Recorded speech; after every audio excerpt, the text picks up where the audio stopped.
Hello friends, स्वागत है आप सभी का आपके अपने यूट्यूब चैनल लर्निंग अड्डा 21 में। और मैं हूं संजय सिंह यादव। और आज इस वीडियो में हम लोग डिस्कस करने वाले हैं पर्यावरण के एक महत्वपूर्ण टॉपिक के ऊपर, जिसे जैव विविधता के नाम से जाना जाता है, जिसे बायोडायवर्सिटी कहा जाता है, इसी को उष्णता स्थल भी कहा जाता है, इसी को हॉट स्पॉट के भी नाम से जाना जाता है। ये काफ़ी महत्वपूर्ण टॉपिक है पर्यावरण का। चाहे प्रतियोगी परीक्षा कोई भी हो, यहाँ से निश्चित रूप से प्रश्न बन करके आते हैं। तो हम लोग आज इस वीडियो में इसी के ऊपर डिस्कस करने वाले हैं। यदि दोस्तों आप हमारे चैनल पर नए हैं तो कृपया करके हमारे चैनल को सब्सक्राइब कर लें और इस वीडियो को आप अंत तक देखेंगे, बीच में छोड़ने का प्रयास नहीं करेंगे। इसमें बहुत सारे जो है अब तक जितने भी महत्वपूर्ण प्रश्न किसी भी प्रतियोगी परीक्षा में, चाहे वो सिविल सर्विसेज हो, चाहे यूपी टेट हो, सुपर टेट हो, जो भी विविध एग्जाम अब तक हुए उनमें आए हुए सारे प्रश्नों को मैंने इस वीडियो में इंक्लूड किया हुआ है यह टॉपिक। और सबसे बड़ी बात यह है कि लोगों को ये नहीं समझ में आता, स्टूडेंट को अच्छे से, कि वास्तव में जैव विविधता क्या है, उसको अच्छे से समझ नहीं पाते। तो हम इसका बहुत आसान तरीके से एक्सप्लेन करने वाले हैं इस वीडियो में कि जैव विविधता क्या है, जैव विविधता का क्या महत्व है, जैव विविधता का संरक्षण क्यों किया जाना चाहिए, जैव विविधता के ह्रास के क्या कारण हैं, बहुत सारी चीजें और इन पर आधारित बहुत सारे प्रश्न। जैसा कि हॉट स्पॉट क्या है, अब जैव विविधता की जगह हॉट स्पॉट आ जाता है तो डाउट बन जाता है कि भाई ये हॉट स्पॉट क्या है। वास्तव में जैव विविधता ही हॉट स्पॉट है। अब हॉट स्पॉट, ये सारी चीज़ें इस वीडियो में क्लियर होने वाली। तो चलिए हम लोग सीधा जो है अपने जो है मेन पॉइंट पे चलते हैं। तो जैसा कि आप देख पा रहे हैं कि जैव विविधता क्या है, तो सबसे पहले हम लोग ये जानेंगे कि जैव विविधता क्या है। तो आप देखिए, जीवों की विभिन्न प्रजातियों का, यानी जीवों की विभिन्न प्रजातियों का एक ही स्थान पे पाया जाना ही जो है जैव विविधता कहलाता है। जैसे किसी विशेष स्थान पे अगर जीवों की विभिन्न प्रकार की प्रजातियां, बहुत सारी प्रजातियां जीवों की पाई जा रही हैं, तो वही हमारा जैव विविधता कहलाता है। जैव विविधता जिसे बायोडायवर्सिटी के नाम से जाना जाता है। बायो मीन्स होता है जीव और डाइवर्सिटी मीन्स होता है विभिन्नता, यानी जीवों में एक ही स्थान में पाए जाने वाले जो पाए जाने वाली जीवों की जो विभिन्न प्रजातियां होती हैं, वही हमारी जो है क्या कहलाती हैं, जैव विविधता। जैव विविधता की खोज सर्वप्रथम किसने की, या जैव विविधता शब्द सर्वप्रथम प्रकाश में कैसे आया? ये जैव विविधता शब्द जो है सर्वप्रथम 1985 में प्रकाश में आता है। और किसने ये इस शब्द का प्रयोग सबसे पहले किया, तो यह भी प्रतियोगी परीक्षा में पूछा गया है। तो आप नाम याद रखेंगे, वाल्टर जी रोजन ने। तो वाल्टर जी रोजन ने सर्वप्रथम जो है जैव विविधता शब्द का प्रयोग जो है 1985 में किया। ठीक है, ये चीज समझ में आ गया।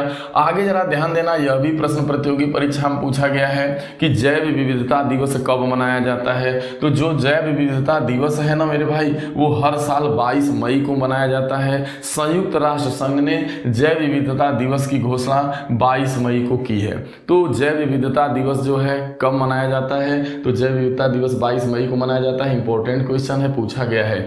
अब जरा ध्यान देना है, एक जो है क्वेश्चन है, देखिए संयुक्त राष्ट्र संघ ने एक घोषणा किया था। देखिए जैव विविधता अपने आप में एक महत्वपूर्ण है। जैव विविधता बहुत ही महत्वपूर्ण चीज है, क्योंकि जैव विविधता के द्वारा ही जो है ना अब तक तमाम प्रकार की जो प्रजातियां हैं, जो जीव हैं, सब एक दूसरे का जो है इकोसिस्टम के अंतर्गत जो है एक दूसरे के लिए सहयोग प्रदान करते हैं। ये मैं आगे चल के बहुत अच्छे तरीके से आपको जैव विविधता जो है फिगर के माध्यम से समझाऊंगा। आप थोड़ा देर सब्र करिए, अभी आगे जाके और ज्यादा क्लियर करूंगा, घबराने की जरूरत नहीं है। पहले थोड़ा थोड़ा चीजों को लेके चलो आप।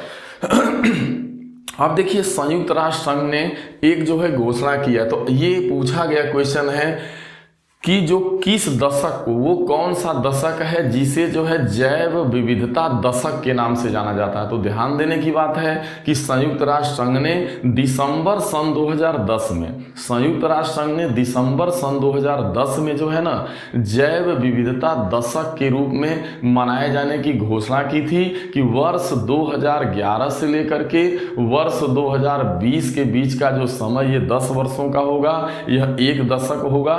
और इसे जो है जैव विविधता दशक के नाम से जाना जाएगा। तो यह पूछा गया क्वेश्चन है कि जैव विविधता जो दशक वर्ष है वो कहाँ से कहाँ तक है, किस वर्ष से किस वर्ष के बीच है। तो मेरे भाई याद रखना, संयुक्त राष्ट्र संघ ने इसकी घोषणा जो है की थी, जो है आप देख पा रहे हैं कि दिसंबर 2010 में तो घोषणा की, लेकिन समय जो है वो 2011 यानी सन 2011 से लेकर के 2020, जैसा कि अब ये लगभग बीत चुका है। तो जिसे जो है जैव विविधता दशक के नाम से जाना जाता है। ये जो 10 वर्ष था ना, इन 10 सालों में जो है जैव विविधता के संरक्षण के ऊपर जो है पूरे दुनिया के सभी देशों को काम करना था कि जहां पर भी जैव विविधता के जो भी स्थल हैं उनकी सुरक्षा एवं संरक्षा करना, जैव विविधता का संरक्षण करना, पर्यावरण का जो है मेन जो है संयुक्त राष्ट्र संघ ने इसका मेन जो है मोटो बनाया हुआ था अपना। चलिए समझ पा रहे होंगे। अब जैव विविधता का मापन, तो देखिए जैव विविधता का मापन जो होता है ना वो 3 प्रकार से किया जाता है। जैव विविधता के मापने के 3 पैमाने बनाए गए, एक अल्फा है, एक बीटा है, एक गामा है। कभी प्रतियोगी परीक्षा में आए कि जैव विविधता के मापने के कितने पैमाने हैं, अल्फा, बीटा, गामा। तो यह भी पूछा गया है कि जहां पे जो है अल्फा जैव विविधता है, तो जो अल्फा मापन है वो किस चीज को मापता है। तो मेरे भाई याद रखना, स्थानीय स्तर पर किसी समुदाय या आवासीय क्षेत्र की विविधता को, मतलब नहीं समझ में आया।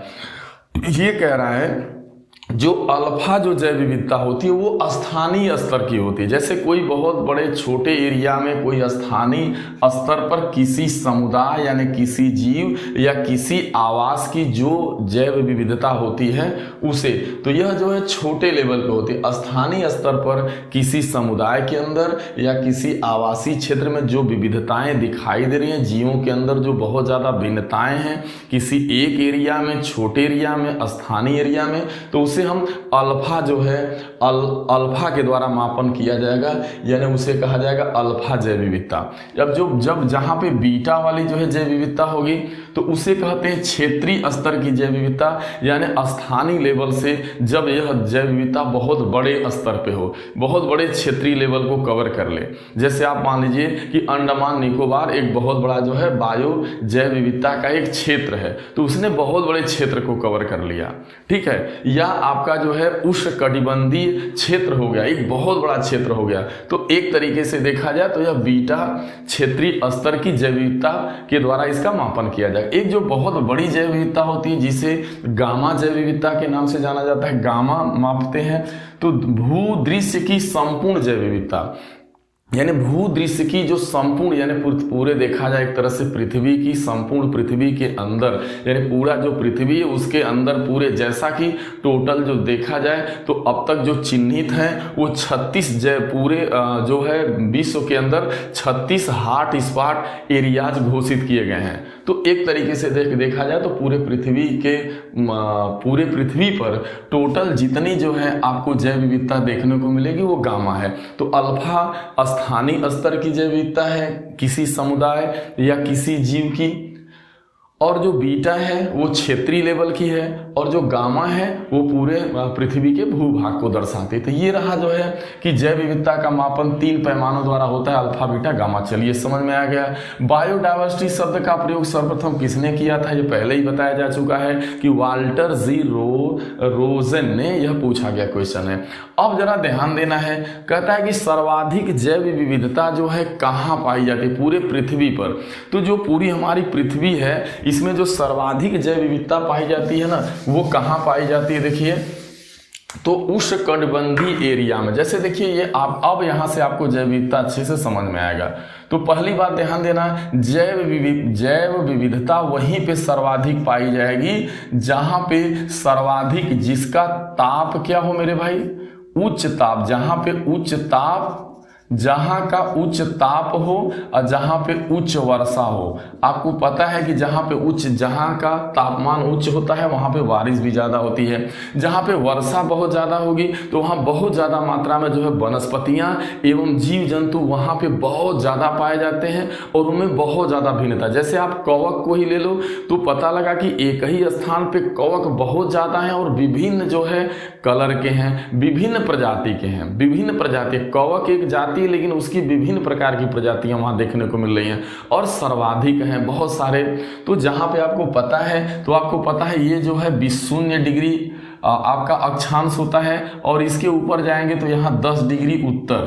तो ये 10 डिग्री उत्तर यानी भूमध्य रेखा के 10 डिग्री उत्तर और 10 डिग्री जो है दक्षिण, ये बहुत ज़्यादा इस एरिया का तापमान उच्च होता है आपको पता है। और यहाँ बहुत ज़्यादा बारिश होती है, मतलब बहुत ज़्यादा बारिश होती है, कहीं पर भी 200-250 सेंटीमीटर से ज़्यादा। मतलब सर्वाधिक वर्षा का क्षेत्र यही है और सर्वाधिक ताप वाला भी क्षेत्र यही है, जिसे कहा जाता है, जिसे आप कह रहे हैं उष्णकटिबंधीय वर्षा क्षेत्र। तो जो उष्णकटिबंधीय वर्षा का क्षेत्र होता है या जो उष्णकटिबंधीय वन होते हैं, तो उष्णकटिबंधीय वनों में सर्वाधिक जैव विविधता देखने को मिलती है। यहाँ अनेकों प्रकार की वनस्पतियां मिलेंगी, विभिन्न प्रकार के पेड़ पौधे मिलेंगे और जीव जंतु भी मिलेंगे। यहाँ बहुत ज़्यादा कीट पतंगे मिलेंगे। तो वो सर्वाधिक जैव विविधता वाली जो पूरे दुनिया के अंदर जो एरिया है तो वो आएगा सर्वाधिक जैव विविधता वाला क्षेत्र है। तो उसमें आपका जो टिक होगा वो आप लगाएंगे उष्णकटिबंधीय वर्षा वन या उष्णकटिबंधीय क्षेत्र। सर्वाधिक जैव विविधता वाला क्षेत्र है पूरे दुनिया के अंदर। ठीक है, ये चीज समझ लेना है, जिसका विस्तार कहाँ है 0 से 10 डिग्री उत्तर और 0 से 10 डिग्री दक्षिण। और एक चीज और ध्यान देना है कि वहीं आपको सबसे ज्यादा जैव विविधता देखने को मिलेगी। यानी जितने भी हॉट स्पॉट एरियाज हैं, जितने भी जैव विविधता के क्षेत्र हैं, वो लगभग इन्हीं जो है उष्णकटिबंधीय एरिया में यानी 0 से 10 डिग्री नॉर्थ और 0 से 10 डिग्री जो है साउथ के बीच देखने को मिलते हैं, जैसा कि आप समझ चुके होंगे।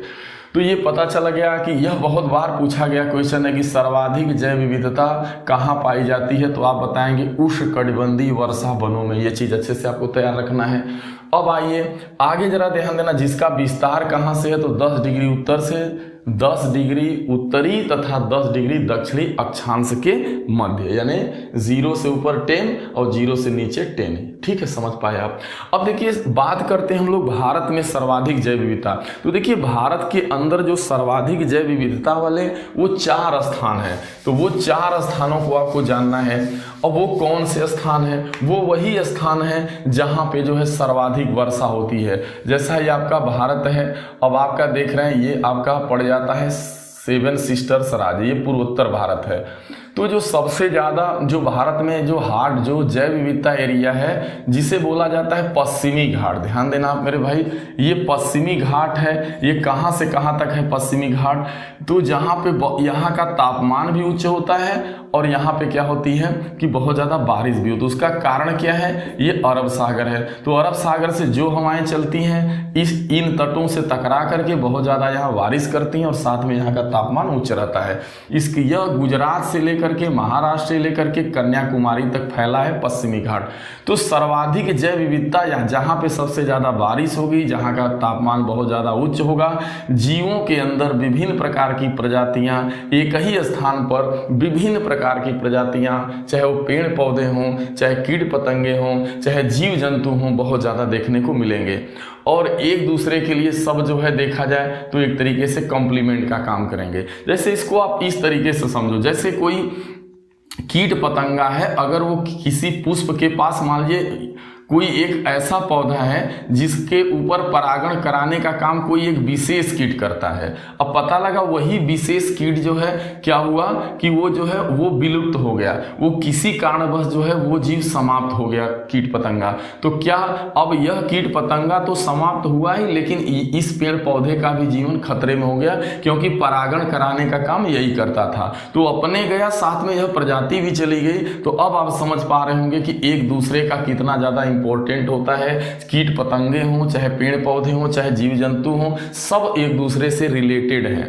सभी का सबसे संबंध है। इसलिए पृथ्वी पर जैव विविधता का संरक्षण अपने आप में एक महत्वपूर्ण मुद्दा है। इसीलिए आप देख रहे हैं कि सन 2011 से लेकर 2020 का जो समय था पूरे दुनिया के अंदर, वो जो है जैव विविधता जो है दशक के रूप में मनाया गया कि आप इस पर ध्यान दो। और जो दूसरी जगह है मेरे भाई जहाँ पे सर्वाधिक जैव विविधता देखने को मिलती है, जिसका नाम है आपका जो है पूर्वी, अब देखिए पूर्वी साइड में पूर्वी हिमालय।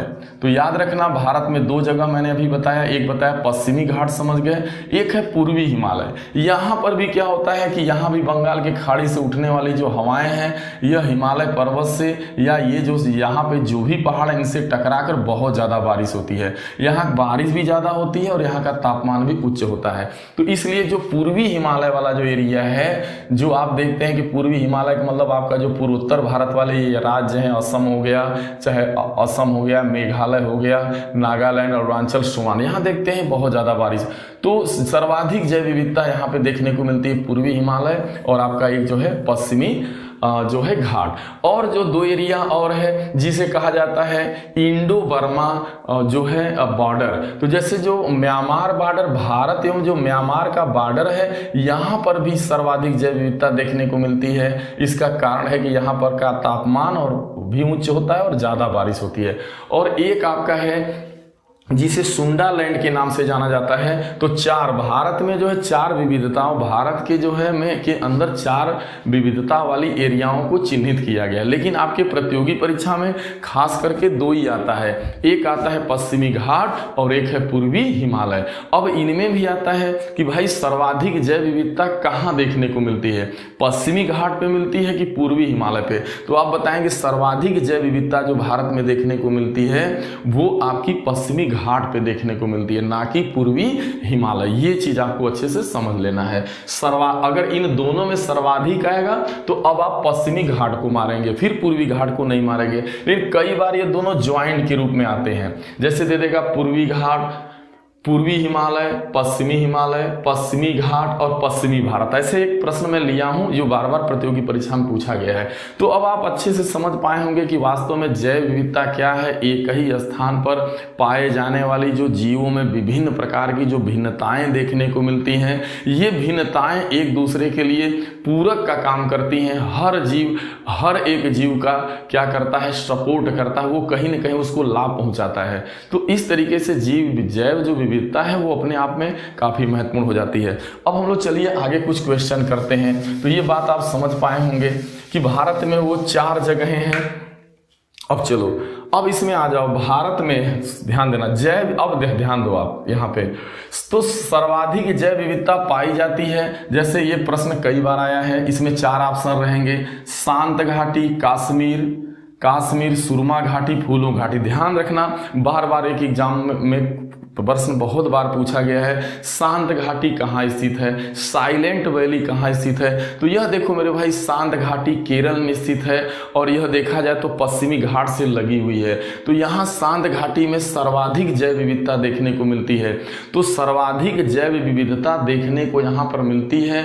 यहाँ जो शांत घाटी है वहाँ पे जो है बहुत प्रकार की, अनेकों प्रकार की वनस्पतियाँ और अनेकों प्रकार के जीव जंतु एक स्थान पे देखने को मिल जाते हैं। इसलिए इसे शांत घाटी के नाम से जाना जाता है और यह शांत घाटी जैव विविधता के लिए जानी जाती है।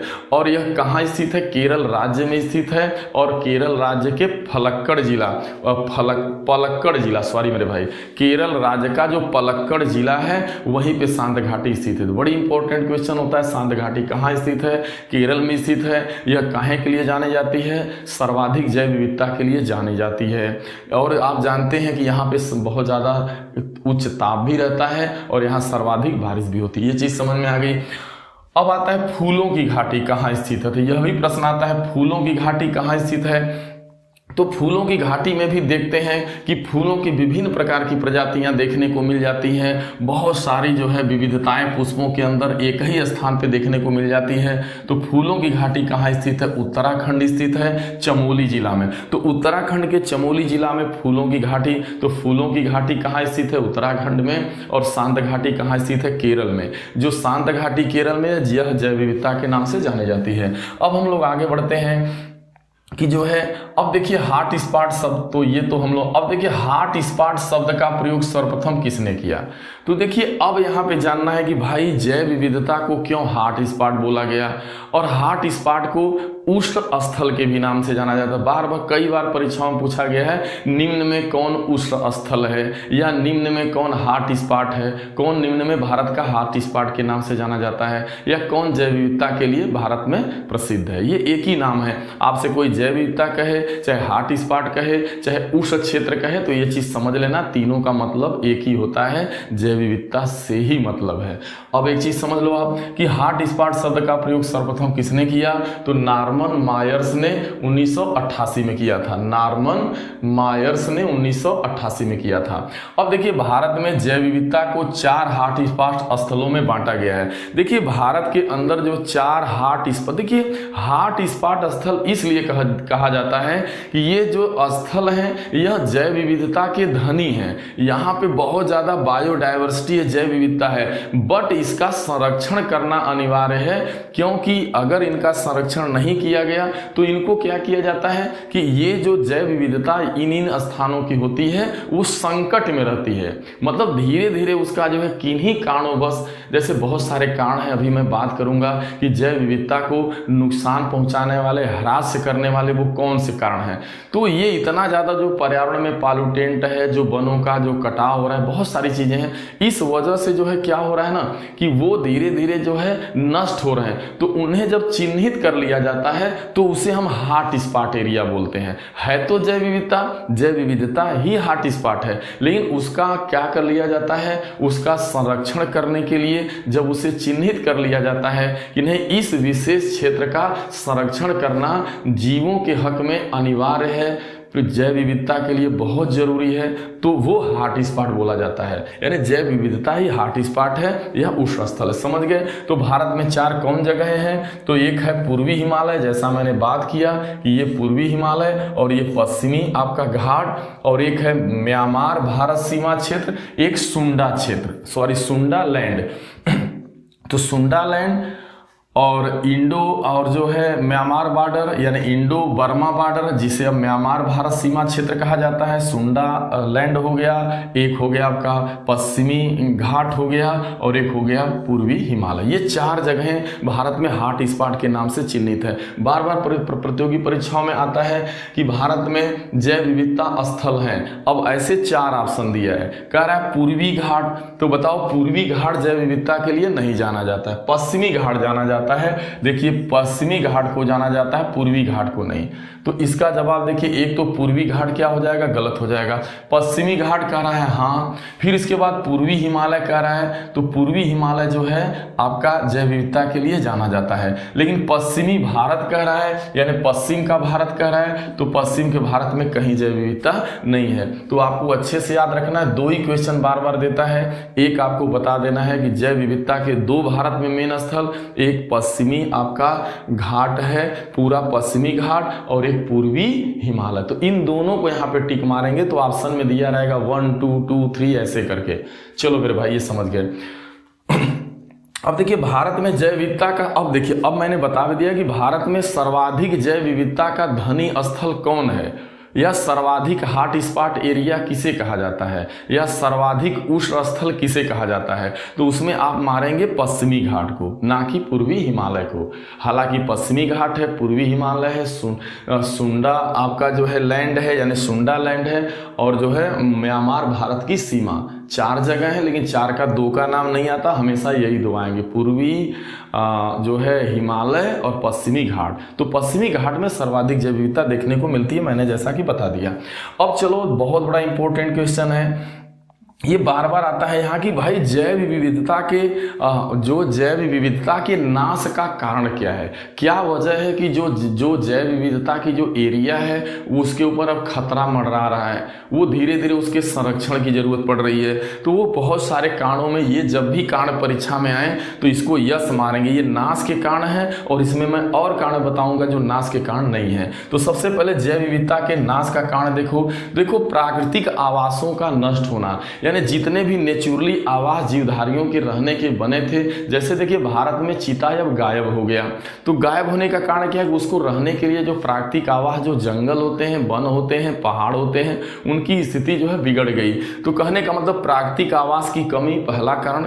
दूसरा कारण है पर्यावरण प्रदूषण। आप देख रहे हैं कि बहुत ज़्यादा पर्यावरण में प्रदूषण हो चला है, जिसके कारण जो है जैव विविधता को नुकसान पहुंच रहा है। वनों का नाश, बहुत ज़्यादा वनों की कटाई हो गई। तो जब वनों की कटाई हो जाएगी तो बताइए वन ही खत्म कर दिए जाएंगे, बहुत सारी प्रजातियां वनों की खत्म हो जाएंगी, तो बताइए जैव विविधता को खतरा हो जाएगा। इससे ग्लोबल वार्मिंग यानी पृथ्वी का तापमान बढ़ने की वजह से बहुत सारे पेड़ पौधे, जीव जंतु, कीट पतंगे क्या हो जा रहे हैं? डेड हो गए, उनकी प्रजाति ही खत्म हो गई।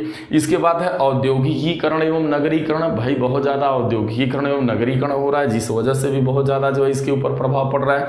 अब बात आती है कि विदेशी प्रजातियों का आक्रमण। ये क्या? जैसे मान लीजिए कोई विदेशी प्रजाति किसी कारणवश जो है आपके देश, मान लीजिए भारत में आ गई, वो कोई घासी है सपोज दैट, अब वो कोई एक पेड़ पौधा कहीं से आके जानवरों के माध्यम से, पक्षियों के माध्यम से या किसी तरीके से आ गया। अब वो आने के बाद जो है यहाँ की जो प्रजाति है, उस स्थान की पाए जाने वाली जो विशेष प्रजाति है, अब उसके ऊपर वो दबाव डालने लगा और वह जो है बहुत ज़्यादा मात्रा में हो गया और उसको दबा दिया, वो एकदम पौधा खत्म हो गया और ये पौधा बहुत ज़्यादा जो है हावी हो गया। तो एक ही पौधा हर जगह हावी हो गया, यही गलत है। जैव विविधता का मतलब कि उस स्थान पे भिन्न भिन्न प्रकार की घास, पेड़ पौधे, वनस्पतियां विविध प्रकार की हों, किसी एक प्रकार की नहीं। अगर एक ही प्रकार की बहुत बड़े एरिया में किसी एक ही प्रकार का वृक्ष पाया जा रहा है तो उसे जैव विविधता नहीं कहेंगे।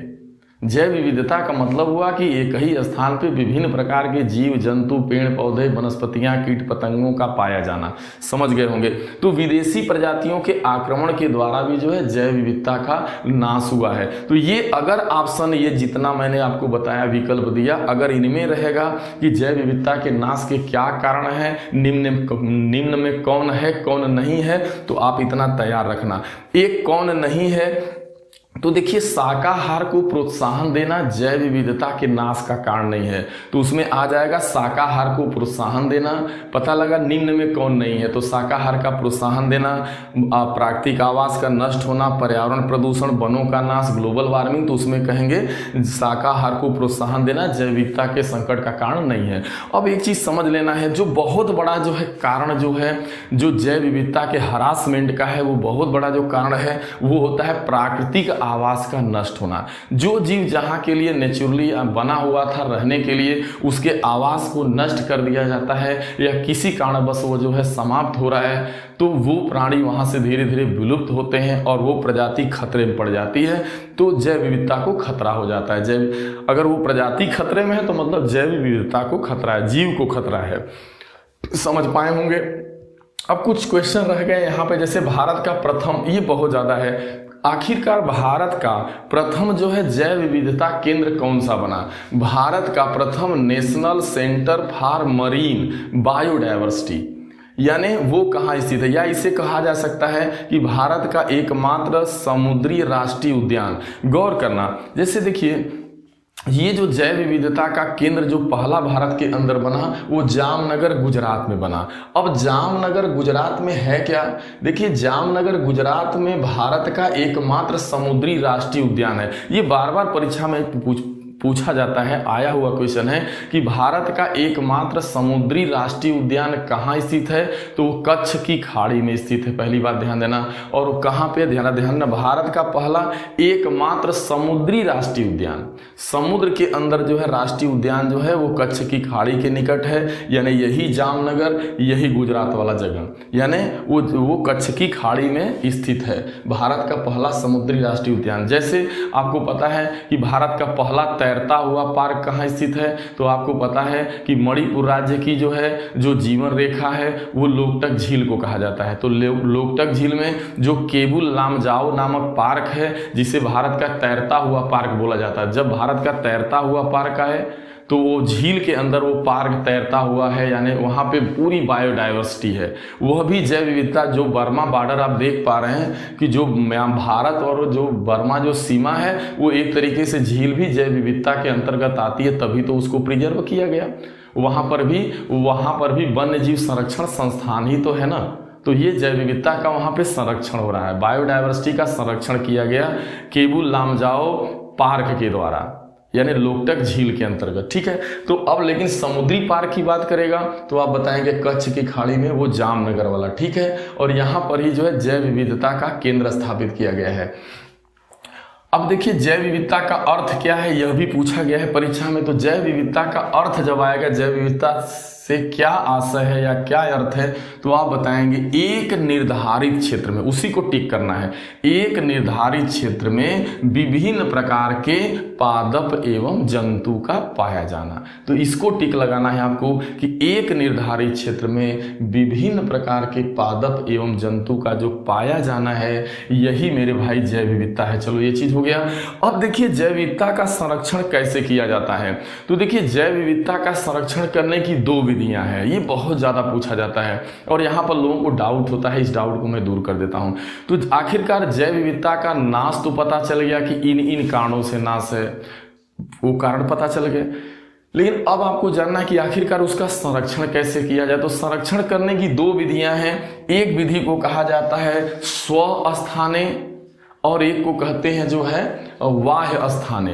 अब स्वस्थाने से क्या मतलब है, जैसे जो जीव जहां पर स्थित है, जो उसका प्राकृतिक आवास है, उसी को आप प्रिजर्व कर दीजिए। जैसे जितने भी आपके देश के अंदर वन्य जीव संरक्षण संस्थान बने हैं, वन्य प्राणी जो जहां पे जैसे पाया गया, उसको जो है जब वन्य जीव कानून 1972 में बना तो उसको क्या किया गया कि उसको रिजर्व कर दिया गया, उसको आरक्षित कर दिया गया, घेर दिया गया, यानी उसके प्राकृतिक आवास को नष्ट करने से बचा लिया गया।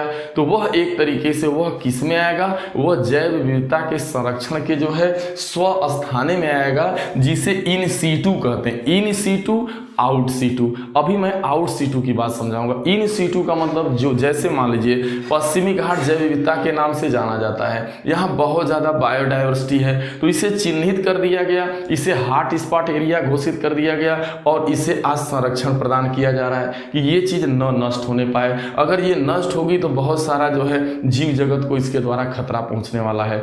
तो ये है जैव विविधता का संरक्षण जो है जैव रिजर्व। एक देखिए इसके लिए जो सबसे द्वारा बड़ी जो सरकार द्वारा जो रणनीति बनाई गई जैव विविधता संरक्षण के लिए, वो जैव मंडल रिजर्व, जैसे जैव मंडल रिजर्व जिसे आप कहते हैं वन्य जीव संरक्षण संस्थान या पक्षी विहार संस्थान, जो पक्षी जहाँ है जिस एरिया में, जैसे घाना पक्षी विहार संस्थान, अब घाना में बहुत ज़्यादा पक्षी थे, बहुत ज़्यादा पक्षियों की वेराइटियाँ थी, तो वहीं पे उनको जो है एक नेचुरली तो वहीं के लिए थे भी और उसी के लिए उनका प्रिजर्वेशन कर देना। तो जितने भी आपके देश में राष्ट्रीय उद्यान है, चाहे वो झील हो, चाहे उपवन हो, चाहे राष्ट्रीय वन्य जीव संरक्षण संस्थान हो, जितने भी हैं, चाहे जिम कॉर्बेट नेशनल पार्क हो, चाहे दुधवा लखीमपुर खीरी हो, चाहे जिम कॉर्बेट हो, चाहे चंद्रप्रभा हो, जो भी आप जीव, तो जिसको जहाँ पे जो जहाँ है, जहाँ के लिए अनुकूलित है, वहीं उसको प्रिजर्व कर देना जो है स्वस्थाने विधि है, यानी इन सीटू है, इन सीटू है। अब एक नाम आता है एक्स सीटू, जो एक्स सीटू क्या है, वाह्य स्थाने। अब जैसे क्या होता है, कुछ प्रजातियां विलुप्त हो रही हैं, तो वाह्य सीटू का मतलब है कि उस प्रजाति को वहां से ले जा करके उसको एक आर्टिफिशियली व्यवस्था दे करके उस प्रजाति को संरक्षित करना। जैसे इसमें आ जाएगा वनस्पति बगीचा, जैसे आप वनस्पति कोई बगीचा हो गया या कोई जल तंत्र हो गया, या आप कोई चिड़ियाघर बना दिए, वो चिड़िया वहां के लिए अनुकूलित नहीं है, लेकिन आपने एक चिड़ियाघर बना करके वो आर्टिफिशियली व्यवस्था दे दी। या कोई जो है प्रजाति जो है ना पर्यावरण में नष्ट हो रही है, उसका आपने बीज बैंक बना दिया। आप देखते हैं बीज बैंक बनाया जाता है, जीन बैंक बना दिया, निम्न तापीय संरक्षण कर दिया, उस बीज को, उस प्राणी को आप प्रिजर्व कर दिए। तो जो हम आर्टिफिशियली व्यवस्था देते हैं वो एक्स-सीटू में आता है और वो वाह्य स्थाने में आता है। स्वस्थाने का मतलब जो जीव जहाँ के लिए है, जहाँ जो उसकी एरिया है, जहाँ उसका प्राकृतिक आवास था, वहीं पर उसको संरक्षण दे देना। और एक वाह्य का स्थाने का मतलब कि उसको फिर बाहर संरक्षण देना, उसकी प्रजाति खतरे में है तो उसको जो है क्या कर देना, वो जो है उसको जो है एक आर्टिफिशियली व्यवस्था करके उसको सुरक्षित करना। समझ पाए होंगे। अब आगे है जैव विविधता का उपयोग। देखिए जैव विविधता हमारे लिए क्यों उपयोगी है। जैव विविधता के द्वारा मृदा का निर्माण होता है, मृदा अपरदन की भी रोकथाम होती है, अपशिष्ट का पुनर्चक्रीकरण हो जाता है, सस्य परागण द्वारा सस्य परागण की प्रक्रिया भी संपन्न। जैसे मान लीजिए अभी एक जो है कोई एक मान लीजिए एक जो है एक आपका चमगादड़ होता है जो डोडो या कुछ ऐसे एक डोडो पक्षी है, तो वो पक्षी केवल मात्र डोडो एक वृक्ष है, वो उसी का परागण कराता है। अब वो पता लगा डोडो पक्षी ही नहीं रहा, तो वो वृक्ष का अस्तित्व भी अब खतरे में हो गया। कहने का मतलब यानी सस्य परागण कराने में सहायक होते हैं। अब जैसे मान लीजिए गिद्ध की बात ले लो, तो गिद्ध का जो है पूर्ण रूप से देखा जाए तो विलुप्त ही हो गए। तो उसमें क्या कारण था? उसमें कारण था कि जो आपका जो है जो पशुओं को जो है दर्द निवारक औषधि दी जाती थी, और उसके द्वारा वो इंजेक्शन लगा हुआ जानवर जब मरता था तो उसको जो है गिद्ध खाते थे, और खाने के बाद उस दर्द निवारक औषधि का उनके ऊपर कुप्रभाव पड़ा और बहुत सारे गिद्ध जो है समाप्त हो गए। ये चीज़ है। तो कहने का मतलब ये है कि अब बताइए कोई जीव जब मरता है तो वो जो है पृथ्वी के गिद्ध को कहा जाता था जो है एक तरीके से पृथ्वी का सफाई कर्मी, यानी जितने भी जो है जीव डेड होते थे तो उसको आराम से वो खा करके साफ कर देता था, पर्यावरण आपका सुरक्षित रहता था। कहने का मतलब आप समझ पाए होंगे। अब देखिए एक पुस्तक एक जो है संस्था होती है जिसे IUCN के नाम से जाना जाता है, यानी प्राकृतिक संस्थान अंतर्राष्ट्रीय संरक्षण संघ द्वारा प्रकाशित एक बुक होती है जिसे रेड डाटा बुक। तो IUCN एक संस्था है पर्यावरण की जो है क्या करती, उसका यही काम होता है कि पूरे विश्व के अंदर जो भी प्रजाति, चाहे वो पेड़ हो, पौधा हो, कोई जीव हो, जंतु हो, पक्षी हो, अगर वो खतरे में चल रहा है तो उसे जो है चिन्हित किया जाता है, और चिन्हित करके उसे रेड डाटा, उस बुक का नाम है रेड डाटा बुक। तो बार बार परीक्षा में आता है रेड डाटा बुक का संबंध किससे है? तो रेड डाटा बुक का संबंध विलुप्त प्राणियों से है। अब विलुप्त प्राणी या प्रजाति किसे कहा जाएगा? ऐसी प्रजाति जो अपने मूल आवास पे 50 वर्षों से नहीं दिखाई दे रही। जैसे आपको पता है कि यहाँ पे गिद्ध जो है 50 सालों से देखा गया, अब 50 साल बीत गए, अब तक नहीं दिखाई दे रहा है। या कोई भी जो जानवर है, पक्षी है, जो अपना जो उसका जहाँ पे एरिया होता था, जो उसका नेचुरली आवास होता था, उस एरिया में 50 वर्षों से नहीं दिखाई दे रहा है। तो ऐसे जो है प्राणी को, ऐसे पक्षी को, ऐसे पेड़ पौधे को विलुप्त प्रजाति मान लिया जाता है, और विलुप्त प्रजाति मान करके उसका जो है संरक्षण एवं संवर्धन जो है करने की पर्यावरण में आवश्यकता होती है कि अब वो प्रजाति पर्यावरण में कैसे बढ़े, उसका कैसे संरक्षण हो। इसी के लिए रेड डाटा बुक में उसका चिन्हांकन किया जाता है। तो दोस्तों इस तरीके से रहा ये सारा वीडियो आपका जैव विविधता के ऊपर। तो जैसा कि आप समझ पाए होंगे कि वास्तव में जैव विविधता है क्या, जैव विविधता क्यों इंपॉर्टेंट है, जैव विविधता का नाम सर्वप्रथम कौन दिया। सबसे ज़्यादा इंपॉर्टेंट है वो पूरे जो है आता है कि सर्वाधिक जैव विविधता कहाँ देखने को मिलती है, तो उष्णकटिबंधीय वर्षा वनों में। क्योंकि जो पृथ्वी का जो उष्णकटिबंधीय एरिया है 0 से 10 डिग्री उत्तर और विषुवत रेखा से 10 डिग्री उत्तर और विषुवत रेखा से 10 डिग्री दक्षिण की जो एरिया है, यही उष्णकटिबंधीय एरिया के नाम से जानी जाती है। यहाँ पे सर्वाधिक वर्षा होती है, सर्वाधिक तापमान होता है, और सर्वाधिक जैव विविधता जो है जंतु जगत में एवं वनस्पति जगत में देखने को मिलती है। ये बार बार पूछता है। दूसरा जो है भारत के जो हॉट स्पॉट एरिया है, तो वो सर्वाधिक जैव विविधता भारत में 4 जगहों पे देखने को मिलती है, वो आपको बता दिया गया। वो पहला है आपका पश्चिमी घाट, पूर्वी हिमालय और भारत और म्यांमार की सीमा, और सुंडालैंड। तो सुंडालैंड भारत म्यांमार सीमा से क्वेश्चन नहीं आता, बस 2 से आता है, पूर्वी हिमालय और पश्चिमी घाट, जिसमें पश्चिमी घाट सर्वाधिक जो है जैव विविधता का धनी माना जाता है। ये चीज़ आपको बताना है। और इसके बाद देखा जाए तो भारत के अंदर अंडमान निकोबार वाली एरिया, यह भी जैव विविधता के लिए जानी जाती है। लक्षद्वीप समूह का निर्माण जो हुआ है वो प्रवालों के द्वारा हुआ है, यानी ऐसे जीव जो समुद्र में आपको पता है जो मूंगे पाए जाते हैं, जब वो डेड होते हैं तो उनमें कैल्शियम बहुत ज़्यादा पाया जाता है, उनके द्वारा जो चट्टानें बनती हैं उसे प्रवाल चट्टान कहते हैं। अब आपको पता होना चाहिए कि विश्व की सबसे बड़ी प्रवाल भित्ति कहाँ है, तो आपको ऑस्ट्रेलिया महाद्वीप के पूरब में है। ऑस्ट्रेलिया महाद्वीप के पूरब में जो है बहुत बड़ी भित्ति है प्रवालों की, जिसे प्रवाल भित्ति कहा जाता है, दुनिया की सबसे बड़ी प्रवाल भित्ति। तो इस तरीके से जो है आप समझ पाए होंगे कि जैव विविधता क्या है, जैव विविधता का संरक्षण क्यों किया जाता है। यह सन 2011 से लेकर 2020 का जो समय था, यह जैव विविधता जो है दशक के नाम से जाना जाता है। दोस्तों, ये वीडियो आपको कैसा लगा? यदि ये वीडियो आपको पसंद आए तो इसे ज़्यादा से ज़्यादा लाइक करें, शेयर करें। यदि आप हमारे चैनल पर नए हैं तो कृपया चैनल को सब्सक्राइब करें, और यदि आप ऐसा करते रहे तो मेरा मनोबल बढ़ा रहेगा, और हम आपके लिए कुछ इस तरीके की यूनिक वीडियो आपके बीच लाते रहेंगे जो आपके काफ़ी काम की होगी। Thank you.